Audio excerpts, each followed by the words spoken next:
bem-vindo ao Sermão da Semana da Igreja Bethel. Esperamos que você aprecie esta mensagem dada por Bill Johnson.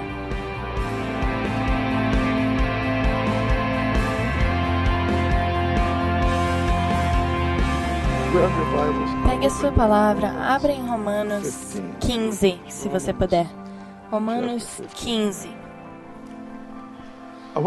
Eu quero fazer algo um pouco diferente hoje, em que eu quero, obviamente, eu quero ensinar de Romanos 15, mas o meu alvo é maior em te dar uma mensagem. Eu realmente quero mover a fome pela palavra de Deus nas Escrituras. Eu amo a Bíblia tanto, eu não evito ler as Escrituras consistentemente, regularmente, diariamente, comendo a palavra, deixando a palavra me ler. Eu não evito isso. É algo que eu tenho fome, que eu tenho necessidade.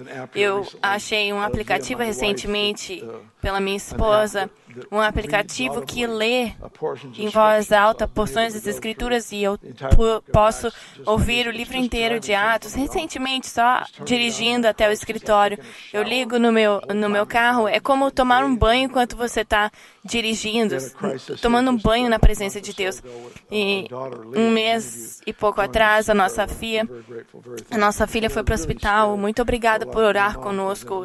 E a minha mãe também esteve numa crise. Muitos de vocês oraram. E quando eu estava no Taiwan, quando eu ouvi as notícias, e a minha primeira resposta foi, obviamente, orar. Mas eu disse para minha esposa, nós precisamos encontrar a palavra de Deus, nós precisamos ouvir o que Deus está falando. E eu olhei para as Escrituras e comecei a buscar as promessas que Deus nos tinha dado no passado, mas também só ler, pedindo ao Senhor para falar conosco, porque nós não temos vida sem Ele. Nós não temos vida sem a palavra de Deus. E eu percebi algo nos últimos tempos. Quantos de vocês têm seu iPhone, tem a Bíblia no iPhone, ou qualquer outro telefone que você tem, ou no iPad? Eu tenho tantas Bíblias.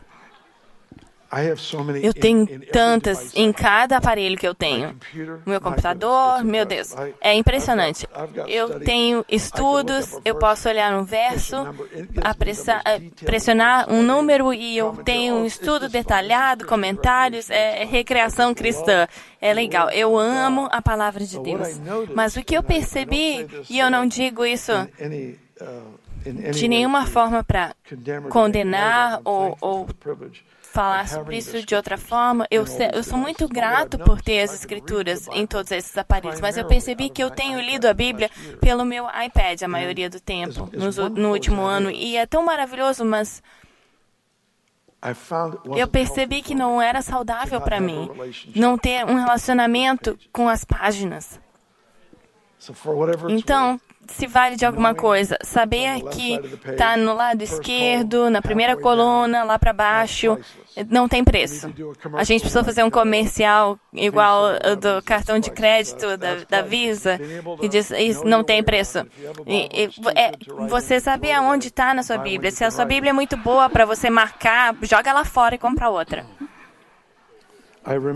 Eu lembro, alguns anos atrás, ouvi de um amigo querido nosso de Weaverville, seu nome é Buck Steele, e o Buck tinha, ele literalmente, o cérebro dele estava fritado por causa das drogas, estava frito.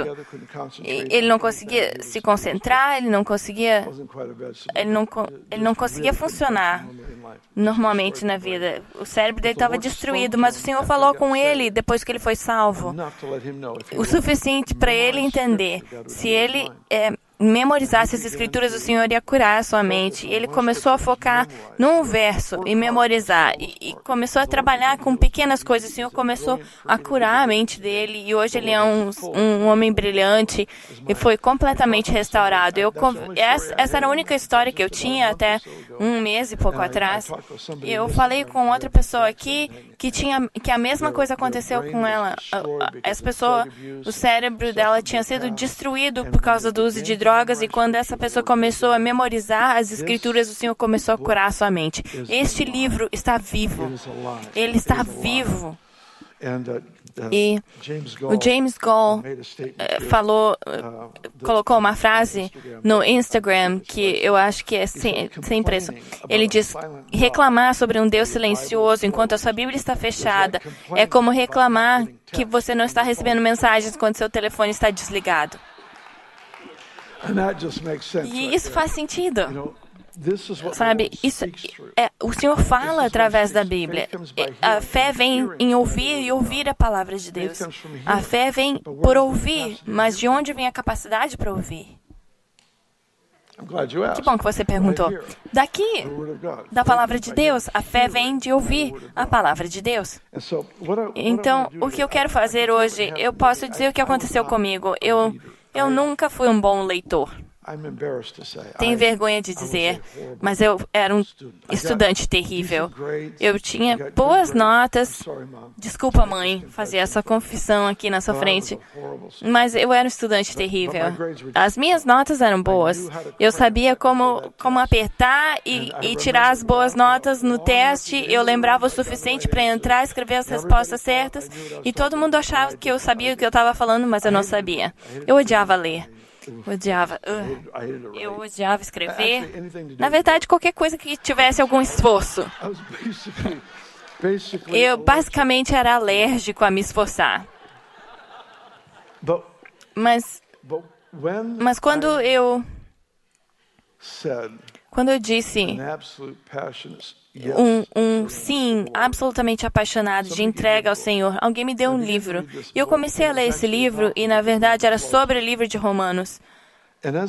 E quando eu estava lendo esse livro, que era um problema para mim ler, eu comecei a ter fome pela palavra, porque eu li esse livro e eu pensei: você está brincando? Isso está ali dentro? E desde aquele momento, literalmente, eu tive essa fome insaciável pelas Escrituras, pela palavra de Deus. Manter isso na minha frente. Se tem uma crise, então leia com fome pela resposta. Se não tem nenhuma crise, leia com fome por uma resposta. Fome pelo que Deus está falando, fome pelo que Ele está fazendo. Esse livro é vida. E o livro de Romanos é o livro onde nós temos a maior revelação sobre a teologia da salvação. Os primeiros 3 capítulos falam sobre a condição absolutamente perdida, a depravação do homem, o julgamento de Deus. Capítulos 4 e 5, você percebe que a graça veio e a fé pela graça nos leva à salvação, que a gente não poderia ter conseguido sozinhos. Capítulos 6, 7 e 8 lidam com o estilo triunfante de uma vida cristã. E como isso é possível, o batismo na água, e você é batizado na morte e ressurreto em vida, com a segurança de vitória. Nos capítulos 9 a 11, ele lida com a identidade da igreja como Israel de Deus, e Deus está falando que Ele vai restaurar a nação de Israel. Os capítulos 12 a 16, basicamente, conduta, dons, relacionamentos, como a gente funciona na vida. Capítulo 15 tem 3 partes que eu quero olhar e eu quero construir essa ideia para você. E esse vai ser o ensinamento, mas eu estou fazendo isso com outra coisa em mente. Eu quero que você veja. Eu estou interessado em não estudantes se tornarem estudantes. Pessoas que têm um interesse casual, que se tornem, que tenham um interesse incontrolável. Porque o que acontece é quando você vê que Deus está falando com você do reservatório que você criou, do reservatório dentro de você, do que você leu antes, o Senhor começa a puxar isso quando você precisa. Se torna uma comida para sua alma. Você pode estar com um desafio, com uma oportunidade de avançar. A gente não vive sem a palavra, a gente vive com o sopro, com aquilo que Ele fala. E a fome não é só para ouvir uma palavra aleatória quando Ele fala nas Escrituras. A fome é para ouvir a sua voz por causa das Escrituras. A gente vai ler 3 porções no capítulo 15, então abra sua Bíblia no capítulo 15, ou ligue o seu iPad ou iPhone, seja lá o que for. Verso 4. Pois tudo que foi escrito no passado foi escrito para nos ensinar, de forma que, por meio da paciência e conforto das Escrituras tenhamos esperança. Que o Deus de paciência te dê o ânimo, um espírito de unidade segundo Cristo Jesus, para que com uma só mente e uma só voz glorificar a Deus e Pai de nosso Senhor Jesus Cristo. Vá para o verso 13. Que o Deus da esperança te encha de toda alegria e paz em crer, que você possa transbordar em esperança pelo poder do Espírito Santo. Vá para o verso 17. Portanto, eu tenho razão para me gloriar em Cristo Jesus e nas coisas que pertencem a Deus, porque eu não me atrevo a falar de nenhuma dessas coisas que Cristo não realizou através de mim em palavra e em ação, para fazer com que os gentios sejam obedientes pelo poder de sinais e maravilhas, pelo poder do Espírito Santo, para que desde Jerusalém e arredores até Ilírico, proclamei plenamente o Evangelho de Cristo. Tá, volte para o verso 4. O que eu quero fazer é conectar essas três ideias, porque ele está construindo algo para nós que termina com um crescente da demonstração do poder do Evangelho, que é essencial para a transformação de vidas individuais, de transformação e cura da sociedade e da cultura. O verso 4 começa assim: o que foi escrito no passado foi escrito para nossa instrução. Do que ele está falando? Ele está falando do fato de que a única Bíblia que eles tinham nesse tempo era o Antigo Testamento. É impressionante que eles podiam viver tão bem e tão vitoriosamente lendo leis e profetas. E ainda assim o Senhor fez com que essas fossem as raízes das boas novas. Nós temos, claro, toda a Bíblia, os evangelhos, as epístolas, o que foi escrito para nós no Novo Testamento, para ilustrar e tornar prático o que eles estavam descobrindo enquanto estudavam as Escrituras do Antigo Testamento. O que eles tinham para ler era de Gênesis a Malaquias. Essa era a Bíblia.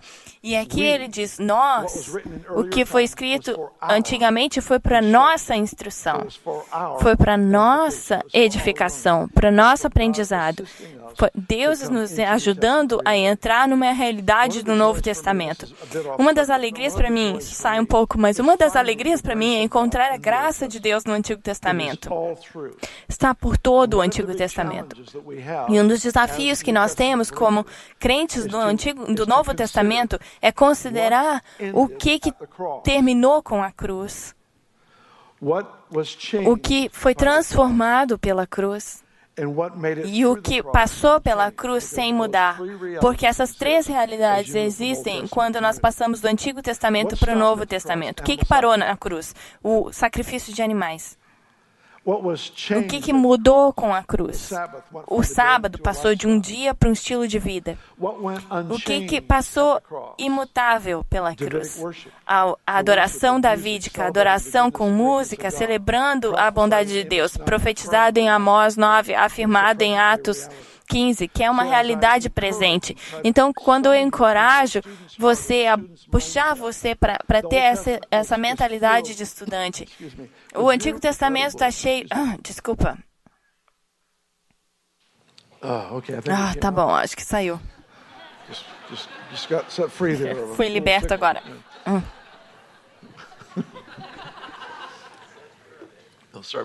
Desculpa. Tá bom, voltei. O Senhor nos deu um prato cheio nas escrituras do Antigo Testamento. Então, eu encorajo você. Ele diz que através da paciência e do conforto das escrituras nós tenhamos esperança. A versão ampliada diz um pouco assim, deixa eu achar aqui.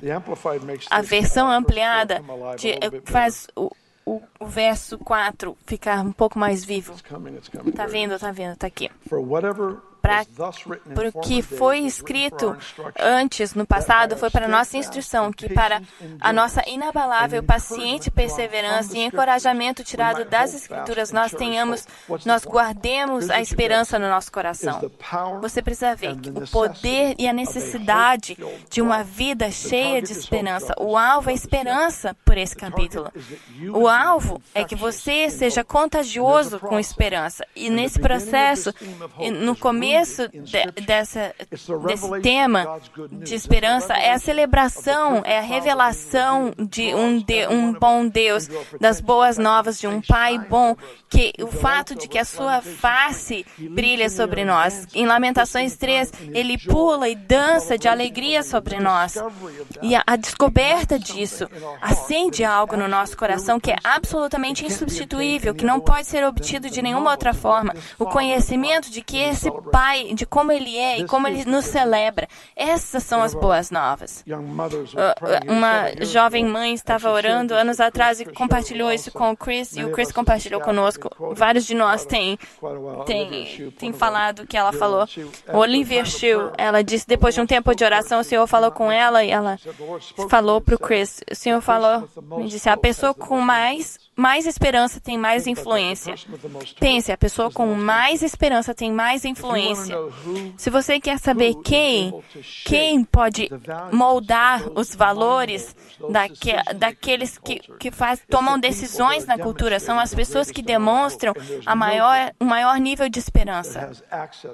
São pessoas, nós temos, não tem outro grupo de pessoas que tem maior acesso à esperança, à alegria absoluta, porque você viu que Ele prometeu.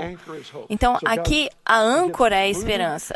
Ela está enraizada no encorajamento que vem das Escrituras, para que a gente termine com essa esperança contagiosa. Mas veja o verso 13. Ele diz agora que o Deus da esperança te encha de toda alegria, não só parcial, e completa alegria e paz, para que você tenha abundância de esperança pelo poder do Espírito Santo. Agora tem uma conexão, tem algo que começou com as Escrituras e que cresce, que explode com essa demonstração de esperança que só é possível pelo poder do Espírito Santo. Poder é essencial para demonstrar essa mensagem. Sem poder, não é boas novas.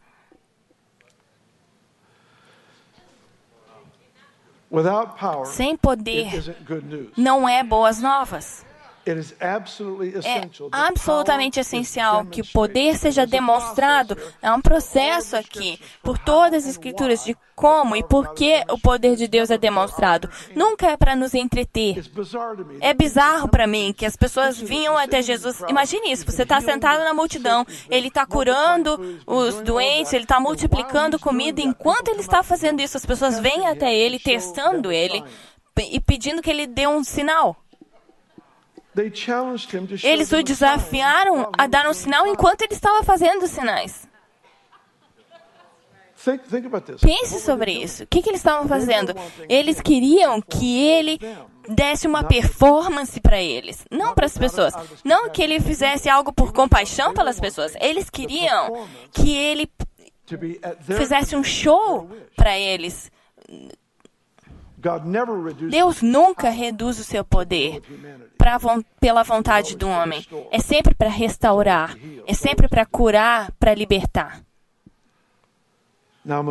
Agora, vamos para o coração da mensagem. Está no verso 17. Portanto, eu tenho razão para me gloriar em Cristo Jesus no que pertence a Deus. Eu não me atrevo a falar de nada, exceto daquilo que Cristo realizou por meu intermédio. Pare aqui.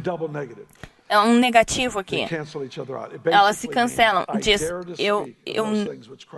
eu me atrevo a falar do que Jesus falou. O que ele está fazendo? Ele está se gabando em Deus, contando a história completa. Isso é impressionante para mim, porque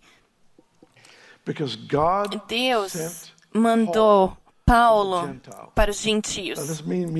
Isso pode não significar nada para você, mas eu quero que você veja algo que me fascina. Aqui está Paulo, o rabino, o mega gênio em teologia, na teologia hebraica, treinado por Gamaliel, discipulado por ele, monitorado, culturado por ele. E Deus diz, eu quero que você ministre primariamente para os gentios. E então ele pega Pedro, um diamante rústico, um pescador que não tem muito conhecimento, tanto conhecimento quanto Paulo. E Deus diz, eu vou levantar você e você vai fazer missão com os judeus. Isso é humor divino. Pense. É impressionante. O que ele está fazendo? Deus, na verdade, sabe, muitos de vocês fazem esses testes que mostram as suas forças, seus dons, são muito bons, mas eles não valem muita coisa.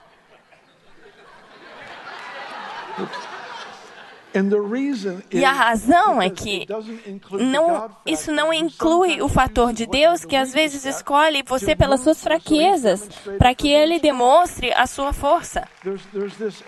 Há esse elemento de Deus que diz, tá bom, você não gosta de falar para pessoas, isso significa que eu vou receber todo o crédito quando você fizer isso. Você não vai muito bem na escola? Acho que você deveria escrever livros. Isso é confissão. Então, o que Deus está fazendo? Ele está pegando Paulo e ele está dando o dom para ele ministrar para os gentios. Então, ele vai para situações mais satânicas. Em Éfeso, essa cidade inteira está adorando Diana. As coisas que aconteceram naquele lugar são coisas que a gente nunca gostaria de falar aqui.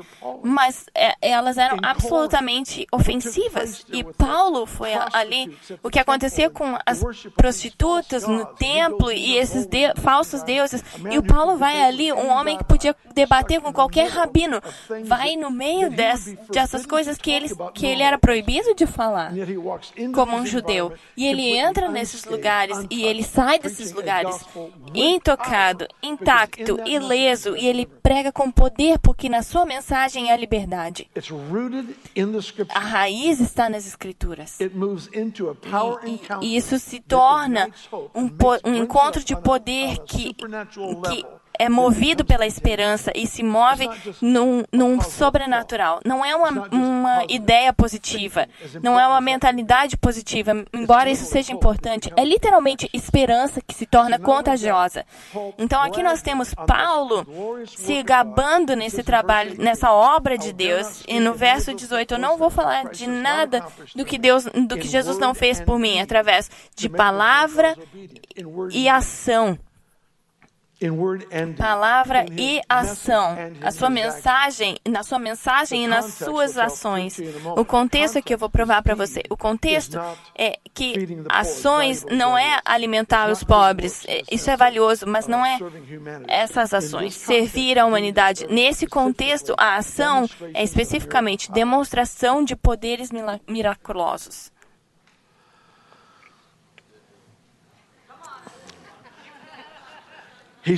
Ele disse, eu não vou me gabar em nada que ele não fez através de mim. Eu só vou falar sobre o que eu vi em mim mesmo. E ele me capacitou para ministrar em ação e em palavras sobrenaturais. E essa palavra se tornou tão forte que os gentios se tornaram obedientes. Ele conseguiu o alvo. Por quê? Porque era uma demonstração adequada, não só palavras que prometiam um futuro na eternidade, mas dá um gosto do céu agora, em que tudo que os afligia é quebrado das suas vidas. Esse é o Evangelho, em palavra e em ação.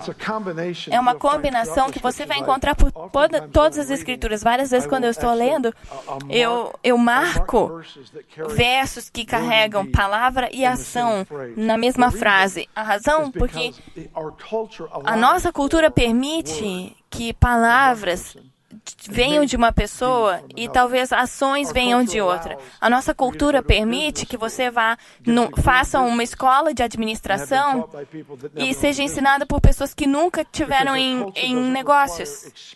Mas a nossa cultura não requer experiência e conhecimento, mas na cultura hebraica, experiência é conhecimento. Palavra e ação. Quando o Dr. Lucas escreveu o livro de Atos, ele começou no capítulo 1, ele disse, este é o documentário de tudo que Jesus fez e ensinou. Porque em Jesus estava sempre junto. Sempre tinha a declaração da palavra e a demonstração de poder. O ensinamento era seguido de milagres. E eles eram associados um ao outro. Milagres, e então ele explicava o que tinha acontecido. A combinação. Esse é o registro de tudo que Jesus começou a ensinar e fazer. Nicodemos, o sacerdote que veio até Jesus, ele foi movido pelo que ele tinha visto em Jesus. Ele tinha sido movido pelo que ele viu acontecer, pelos seus ensinamentos. Em João 13, ele chegou a Jesus e disse: Jesus, nós sabemos que você é o mestre que veio de Deus, porque ninguém pode fazer esses sinais se Deus não estivesse com ele. Um mestre, palavra e sinais. Palavra e sinais. O livro de Marcos, no último verso 16, ilustra isso muito bem, eu creio. Escute, ele diz: eles foram e pregaram a palavra do Senhor, o Senhor trabalhando com eles, confirmando a palavra através dos sinais. Qual é a questão? A questão, declare uma palavra que ele possa dizer amém. Declare uma palavra que ele diga amém. Sabe?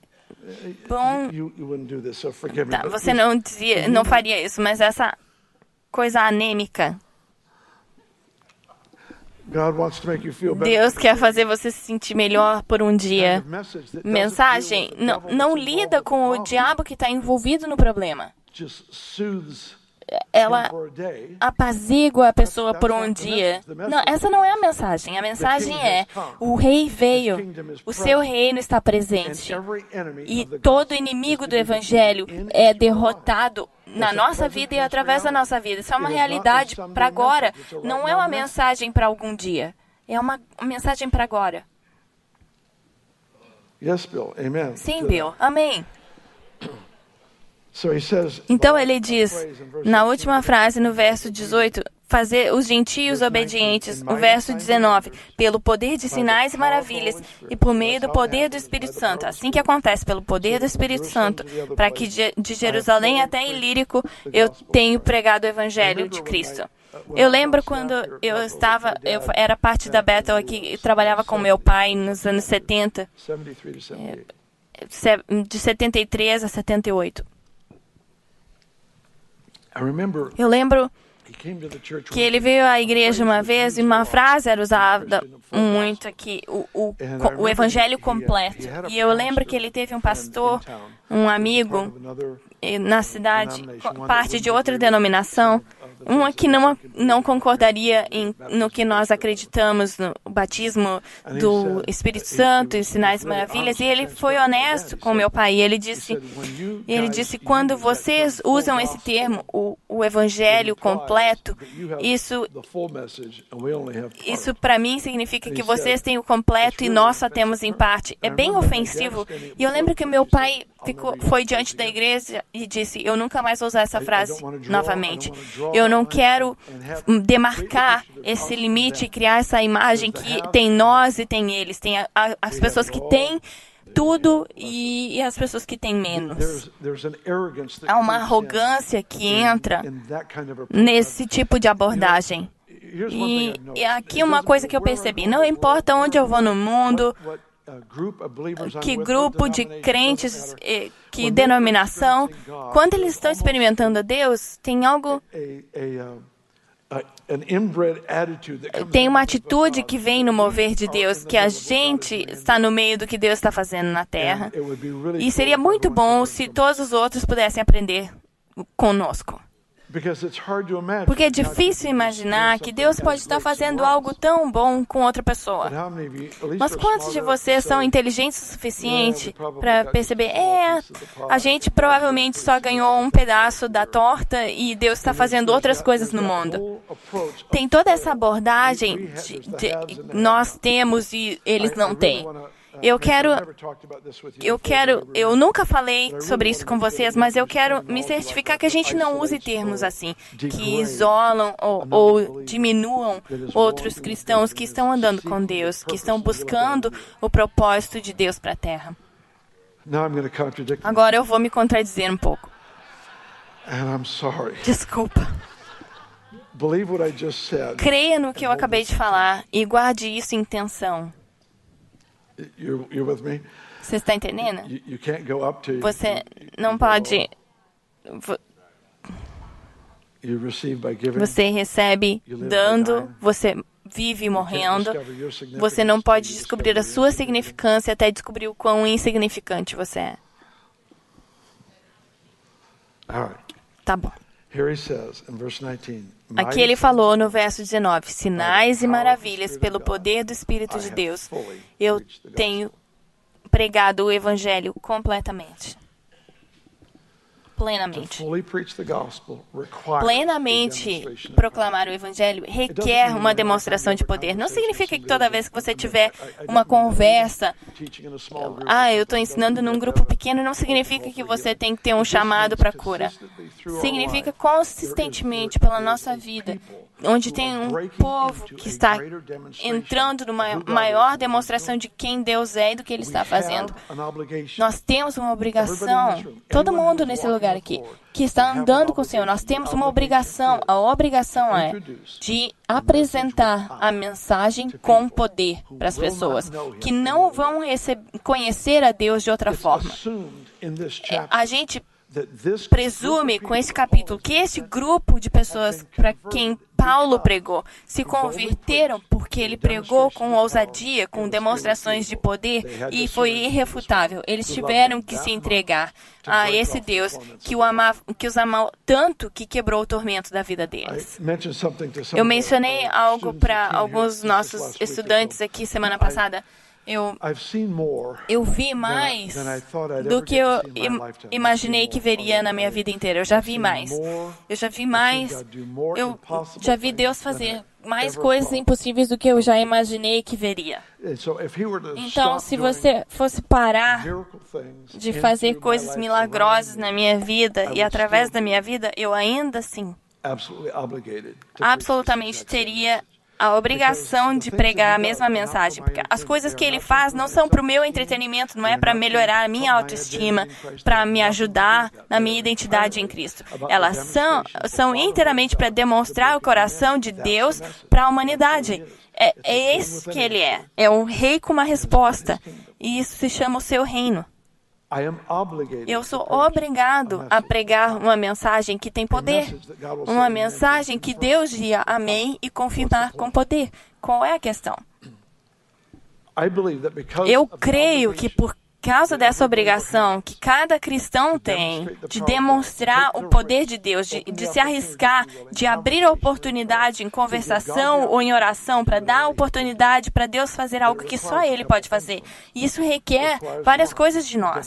Requer uma devoção às Escrituras, porque a fé vem pelo ouvir e a capacidade para ouvir vem dessa devoção pela palavra de Deus. Há algo que se abre dentro de nós para ouvir num dado momento. Quando eu recebi a ligação sobre a Lia, eu disse, a gente precisa ouvir de Deus, a gente precisa ouvir o que Ele está falando. E eu comecei a declarar, a mandar mensagem de Escrituras, leia essa, ore sobre isso, declare isso, confesse isso, proclame isso. Faça o que você precisa fazer, mas essa é a palavra de Deus sobre nós. A vida no que Ele diz. Mas essa vida que vem para mim, que vem para minha casa, só nos posiciona para espalhar isso para outras situações na vida de outras pessoas. A gente experimenta, mas nunca é para a gente ficar gordo disso. É para a gente dar isso para os outros, é para que isso se torne rio. O que você recebe para você se torna suficiente para as nações através de você. O que Deus te deu para resolver essa situação se multiplica em você e se torna grande o suficiente para impactar uma região inteira. É isso que Ele está fazendo. Aqui é só o que eu sei fazer. Eu já fiz isso por vários anos. Eu não quero dizer... Eu sempre estou num lugar novo e num lugar familiar. Eu não sei como é que isso funciona, isso me confunde, mas só que eu sei que eu disse sim para Deus e eu faço o que Ele me disse. É sempre que eu faço. Nós estamos aqui com um lugar secreto. É o lugar em que você passa tempo com Deus. Não é uma localização, é um lugar no seu coração em que você disse sim e que você passa tempo com Deus. É para você ficar com Deus e honrá-lo e se alegrar nele. Eu gosto de ler a Bíblia com Ele. Eu gosto de estar imerso na presença, na glória enquanto eu leio, porque assim eu sei que algo está sendo dado através, que eu estou recebendo algo para dar algo. E nesse momento, há esse chamado, esse convite que vem no meu coração. Sim, eu já vi mais do que eu já imaginei que veria. Mas eu já vi o suficiente para saber que se eu parar aqui, eu vou morrer. Eu vou morrer. Eu não posso parar aqui. Eu vi o seu coração pelo povo. Eu vi a condição quebrantada da humanidade muito para virar as costas e dizer, isso foi bom. O oposto. É nesse lugar com o Senhor que eu choro e digo, Deus, você precisa fazer algo. Sabe, eu vou dizer especificamente como eu oro. Eu sempre menciono isso, mas há tempos em que eu oro para alguém e eu luto pela sua vitória e se a vitória não vem, eu vou junto com o Senhor. Não tem vergonha nem culpa. Isso não ajuda em nada no reino. Mas eu também não culpo Deus. Nenhuma dessas estradas são boas. Todas elas trazem morte. E eu vou diante do Senhor e eu digo, Deus, eu sei que se você estivesse no meu lugar e você tivesse essa criança, você teria trazido cura e liberdade para essa criança. Eu tentei. E eu não fui bem sucedido. Lembra, não tem culpa. Deus, você precisa fazer em mim tudo que for necessário para que isso não aconteça de novo. Você precisa fazer em mim tudo que seja necessário, porque isso não é bom. Não é bom para eu declarar uma palavra que eu não posso demonstrar. Eu quero encorajar você, mas eu também quero chamar você. Vocês já fizeram tanto, eu me sinto envergonhado pregando para vocês. Mas há um outro nível de vitória, mas eu sinto que a nossa cidade precisa disso. Deixa eu profetizar algo. Eu sinto que há um liberar de autoridade para lidar com a natureza. Eu vou deixar assim. A gente fala sobre isso outro dia. Eu vou plantar a semente, porque eu creio que haverão situações na Terra que Ele vai dar uma palavra. Não só para a gente se gabar. Não é para a gente se gabar, mas é para que a gente possa trazer o céu.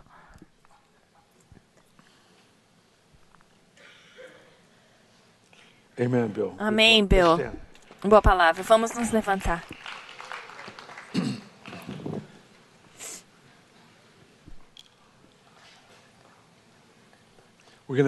Nós vamos ter o grupo, a equipe ministerial aqui orar por milagres no corpo das pessoas.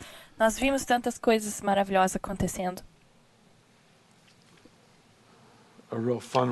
Uma muito boa, que nós vamos ter mais detalhes.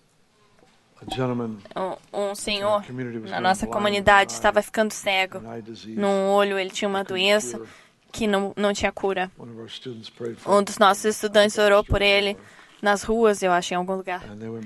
E ele voltou ao doutor e o médico disse, a doença desapareceu. E ele perguntou, o que você fez? E o cara disse, eu acho que você não vai me acreditar.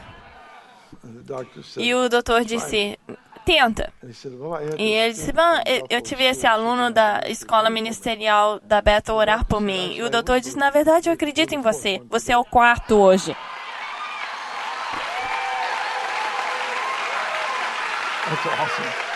Maravilhoso. Agora, isso nunca é para diminuir o valor da comunidade médica que nos servem. Eles são usados pelo Senhor, eles foram usados para salvar a minha mãe e a minha filha no último mês. Eu sou muito grato. Não é isso ou aquilo, o Senhor usa qualquer coisa. Eu quero orar por esse encontro de poder para você.